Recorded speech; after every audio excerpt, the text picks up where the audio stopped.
Hello, I'm American Johnson. This is Non-Compete, and I'm late. It's Saturday. I usually upload my videos on Friday. I apologize, especially to my Patreon supporters, since I usually give you 24-hour early access to my videos, and that didn't happen this week. Mea culpa. I really am sorry. My excuse is that I had some work-related day job projects meltdown while I was simultaneously traveling in Thailand, the land of smiles, and military junta dictatorships and absolute monarchy. But that's not the topic for today's video because it's really scary to talk about that stuff when you live so close to Thailand. So instead we're going to talk about travel. See? It wasn't just an excuse for my failings as a YouTuber, it was also a clever introduction to today's topic. So why are we talking about travel in a leftist, politically oriented YouTube channel? Because for me personally, travel has been a major part of my political journey. Some of my regular viewers would know that I used to be a right-wing libertarian conservative. And big coincidence, I also had never really traveled very much, especially out of the United States of America. So a lot of Americans don't travel. In fact, only about 36% of United States citizens even have a passport. So, you know, I wasn't alone in that regard. For me, it wasn't a priority. Part of it was like my American consumerism, because I would rather have spent my money on things like cameras or computers or video games. And I felt like traveling would be a waste of money. So in my mind, it was like, if I buy a new phone, then I can enjoy that phone for like a couple of years. But if I spend $1,000 on a plane ticket and traveling somewhere, then I would only get like a week of enjoyment out of that. So that was my philosophy for most of my life. And that wasn't the only reason I didn't travel. I also thought that it was scary and dangerous to leave the United States because I was a jingoistic nationalist, and I thought that the United States of America was the greatest country on God's green earth. And I thought that basically 90% of other countries were probably like dangerous shitholes. Basically, that was the way I would have described them in my past life as a conservative. And I just didn't really have any interest in going to what I thought of as inferior countries. I was very ignorant about the rest of the world, to the extent that when I was in the airplane flying en route to Korea, which was the first country I moved to when I first left the United States, I thought that the plane would land and it would be like dirt roads and, you know, farm animals running all over the place. I thought it was just going to be like a really poor, terrible place that I wasn't going to want to spend a lot of time in. My plan was to go there for a year and then go straight back to the United States and move on with my life after I paid off some credit cards and some debt.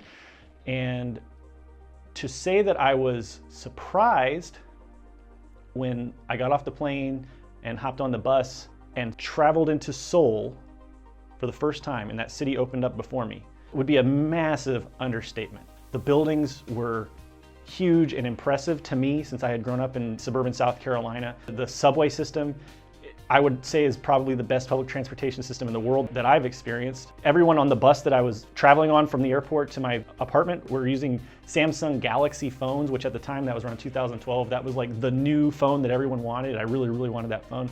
So it seemed like they had better technology, they had better infrastructure. The reality of Korea was so different from my expectation and my biased preconception that I literally had my entire worldview just destroyed. And it took me a long time to kind of piece it back together. Coincidentally, I had just recently at that time had some health problems in the United States of America. Long story short, I had a really bad ear infection. I was uninsured and trying to navigate that free clinic, minute clinic ecosystem of healthcare that we had at the time. This was before Obamacare. It was just miserable. And I was put into this situation where, you know, every morning I would wake up completely miserable. My head was just in extreme pain. I was actually afraid for a few days that I might die because the infection was growing so bad, and I couldn't find the right antibiotics. I couldn't find a doctor that could really help me and really take care of me, you know, because I didn't have the money to afford to go into that paid healthcare system that we have in America.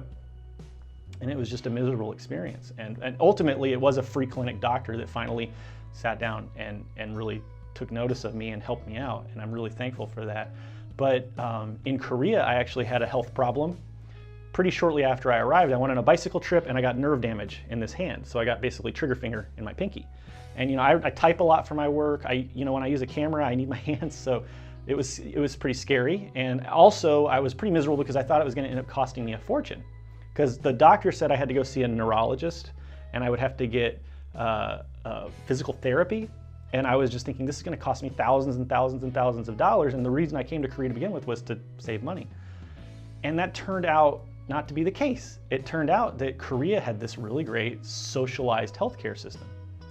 Now remember, I was basically a right-wing libertarian, and I had grown up listening to Neil Bortz, Michael Savage, Rush Limbaugh. These were like conservative talk radio hosts.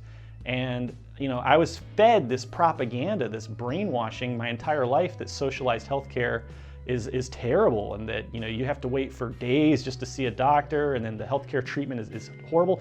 And nothing could have been further from the truth. Korea's socialized healthcare system was amazing. And I think my physical therapy bill every week was like $8, and it was essentially free for me to see the neurologist. That was kind of the first crack in that libertarian conservative foundation that I had been cultivating for pretty much all of my entire life.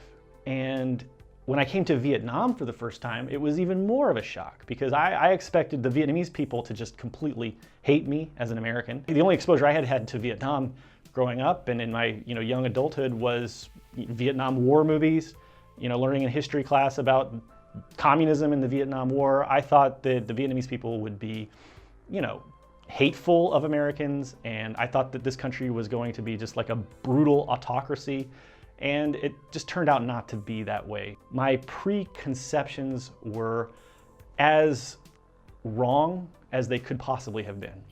I'm incredibly thankful and humbled that I have been able to have these experiences, because when I think back on who I was before and how I saw the world before, there's just so much that I believed that was programmed into me from such an early age that I've realized is just completely false.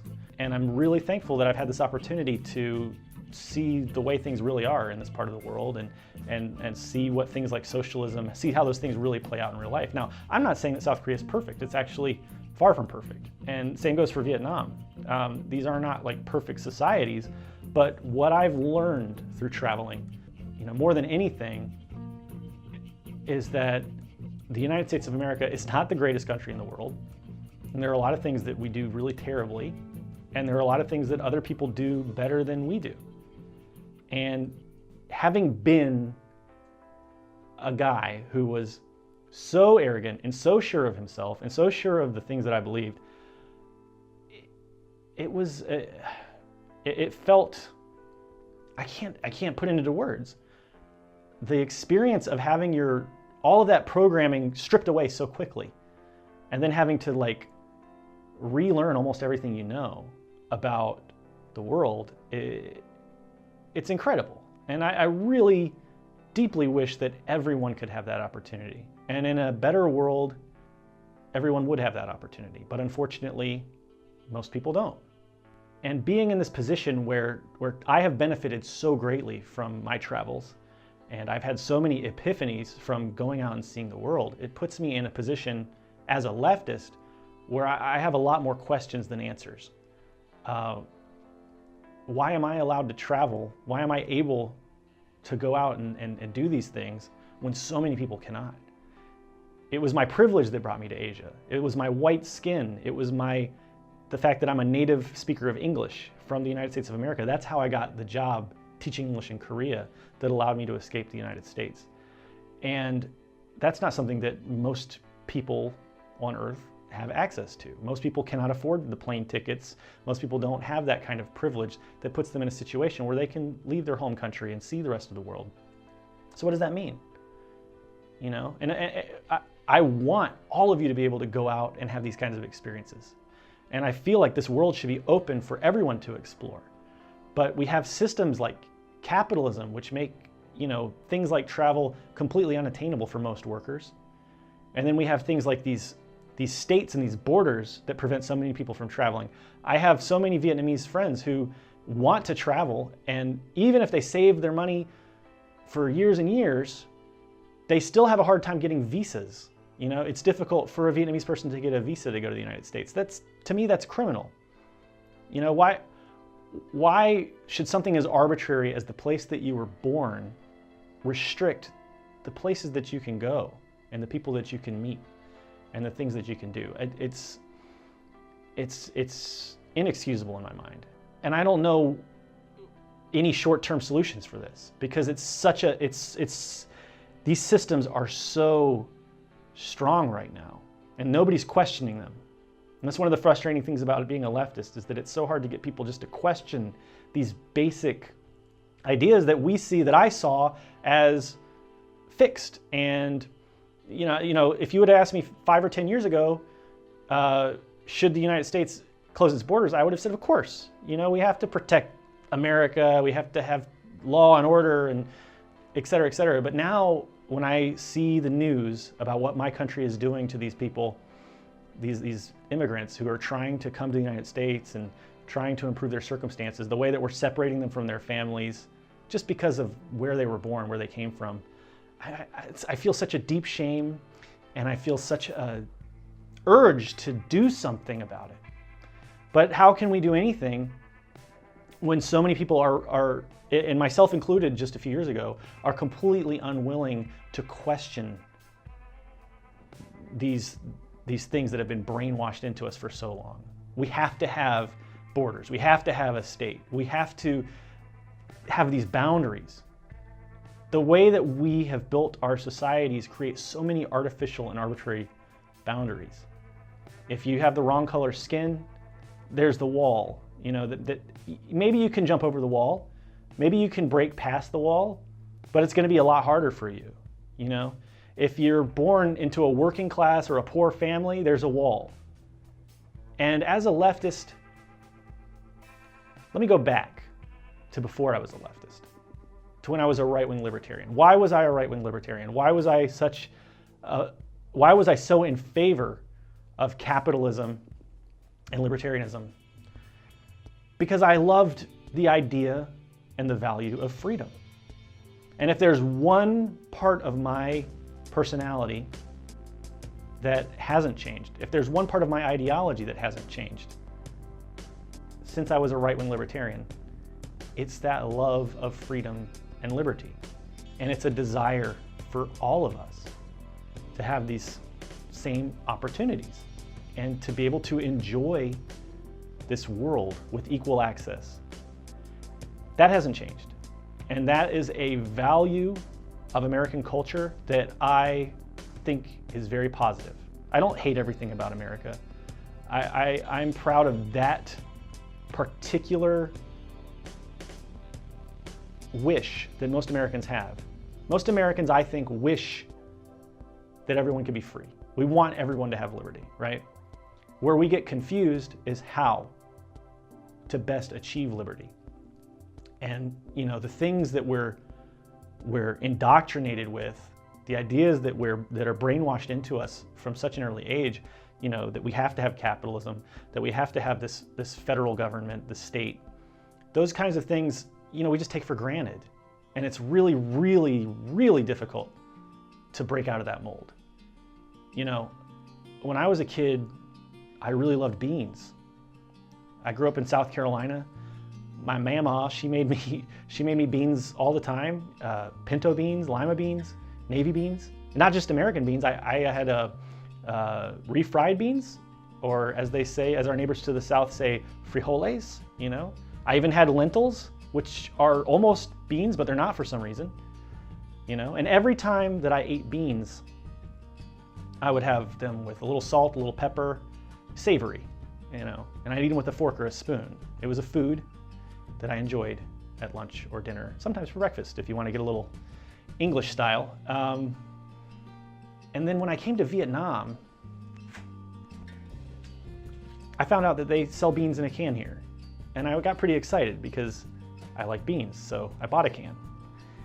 And opened it up, and I was really surprised because the beans only came up to about right here. Like that would be the bean line, okay? Whereas in the United States, the bean line tends to be more up here, you know, about 75%, maybe. This was only about 20, 25% beans, and the rest of it was like juice, like bean juice, okay? So Got out my spoon, took a bite, and it was incredibly sweet. Jarringly sweet. And I found it disgusting, really. It was just such a shock. I did not expect there to be so much sugar in these beans. And I talked to my Vietnamese friends about it, and I said, why are your beans so sweet in Vietnam? You know, I was eating some beans for, you know, at lunch, and they were just so sweet. And then my Vietnamese friend was like, you were eating the beans? What are you talking about? You know, and I was like, yeah, I got the can of beans and I was eating it. And they were like, that's a drink. We buy those beans to drink. We drink the bean juice in Vietnam. And I was shocked, and I considered the Vietnamese concept of beans to be inferior automatically.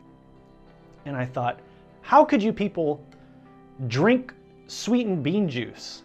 It was like a heresy to me as a bean lover. You know, what a horrible way to ruin a can of beans. But then I had my second can and my third can, and it started to grow on me.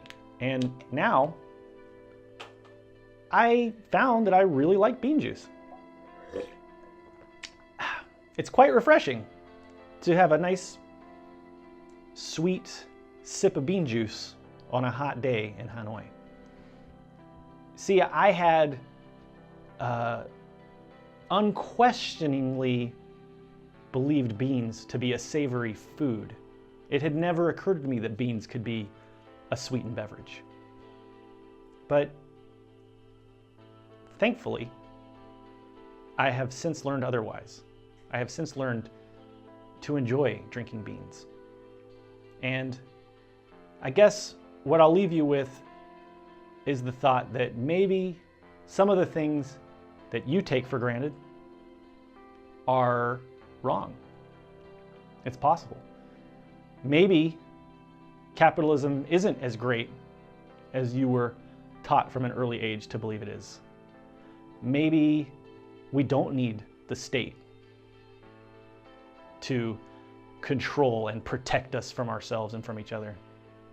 Maybe we don't need these borders separating us from one another. Just a thought. And I guess that's all I have to say for now about travel and freedom and beans.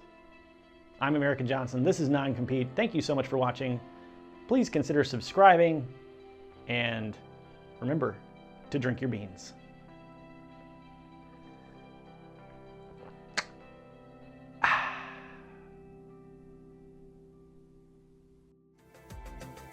Chia sẻ của tôi với các bạn những cái video ở đây ấy, là sử dụng những cái thực phẩm mà các bạn có sẵn ở trong cuộc sống.